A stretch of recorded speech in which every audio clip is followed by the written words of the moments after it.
নমস্কার, আপনাদের সবাইকে চাই টিভি বাংলায় স্বাগত। আজকে টলিউড সফরে আমরা রয়েছি আদ্যাপীঠ ধারাবাহিকের সাংবাদিক সম্মেলনে। আমার পেছনে দেখতে পাচ্ছেন আদ্যাপীঠের মায়ের মন্দির, সেখানে আমরা রয়েছি। আর সেখানেই হচ্ছে আজকের এই সুন্দর অনুষ্ঠানটি। আর এই অনুষ্ঠানে আদ্যা মায়ের চরিত্রে কাকে দেখতে পেতে চলেছেন তা জানতে দেখে নিন পুরো ভিডিওতে।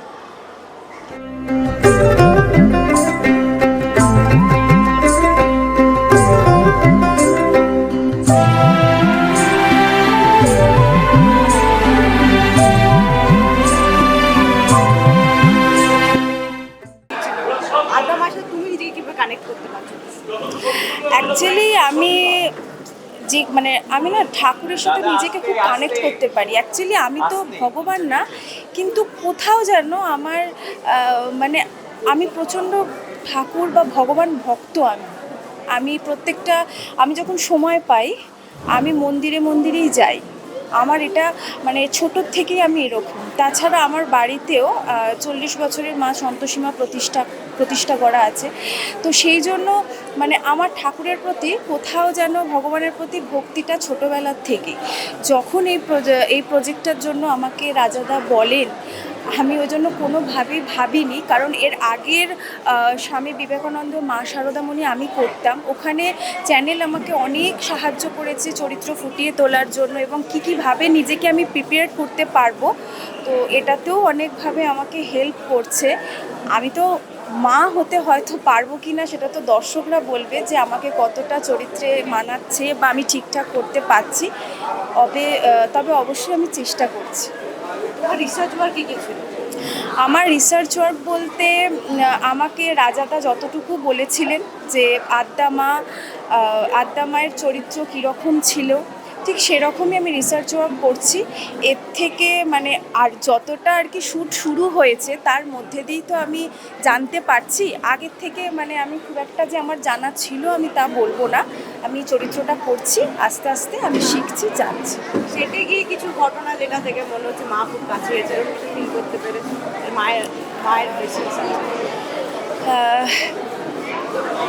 আমি যখন এই চরিত্র করি তখন আমার কোথাও মনে হয় যে মা আমার সাথেই আছে।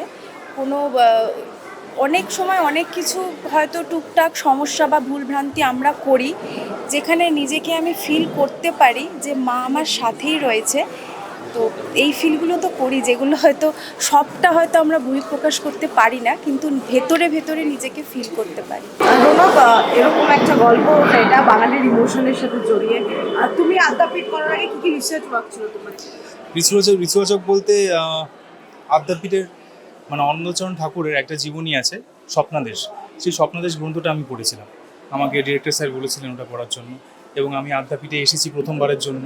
এসে মন্দির প্রাঙ্গণ এবং ভোগ খাওয়া থেকে শুরু করে সবই করেছি, চেষ্টা করেছি যতটা এখানকার মানুষজনদের সাথে মিশে যাওয়া যায়।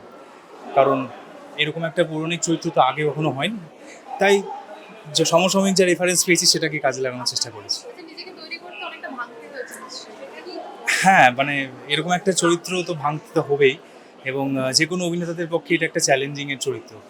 সেই সময়কার কথা বলা, সেই সময়কার চিন্তা ভাবনা, সেইগুলো মাথায় রেখে কাজ করতে হচ্ছে। এরকম পৌরাণিক চরিত্র বহু অভিনেতাদের অভিনয় করতে দেখা গেছে। হ্যাঁ, একটা চ্যালেঞ্জ তো মনে হচ্ছে যে এটা ওটাতে পারবো, কতটা পারবো। চেষ্টা করছি নিজে সেটা দেওয়ার, কারণ সবার একটা ইমোশনের জায়গা এরকম একটা চরিত্র, এবং এর আগে কেউ এটা নিয়ে কাজ করেনি। তো অবশ্যই একটা চিন্তা তো হয়ই। হ্যাঁ, ছাপ পড়ে যাওয়ার ব্যাপার থাকে, তো একটা চিন্তা তো থাকেই। চেষ্টা করছি সবকিছু মাথায় রেখে যাতে সেরাটা দেওয়া যায়। এরকম একটা চরিত্রকে নিজেকে ভাঙতে অনেকটা সময় লাগে। তুমি কতদিন ধরে এই প্রসেসটা দিয়ে গেছিলে এবং এই তোমার রিসার্চ ওয়ার্ক কি গেছে?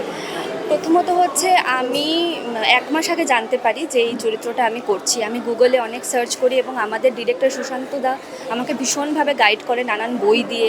এবং যখন আমরা চরিত্র করতে করতে যাই, আসলে মণিকুন্তলা দেবীর সেরকম কোনো বর্ণনা গুগলে বলো বা কোথাও আমরা খুব একটা পাই না। তো সেই ক্ষেত্রে সম্পূর্ণটাই সুশান্ত দার গাইডেন্সেই আমি চেষ্টা করছি যতটা করা যায়, যতটা ভালোভাবে আমি করতে পারি। আজকে সাংবাদিক সম্মেলন হয়েছে, দর্শকদের কি বলতে চাই? আসছে নতুন ধারাবাহিকে? দর্শকদের উদ্দেশ্যে এটাই বলবো যে আমাদের সিরিয়াল আদিশক্তি আদ্যাপীঠ আসছে 16ই জুন থেকে, সোম থেকে শনি, আকাশ আটের পর্দায় সন্ধ্যে 7টায়। আপনারা সবাই দেখবেন।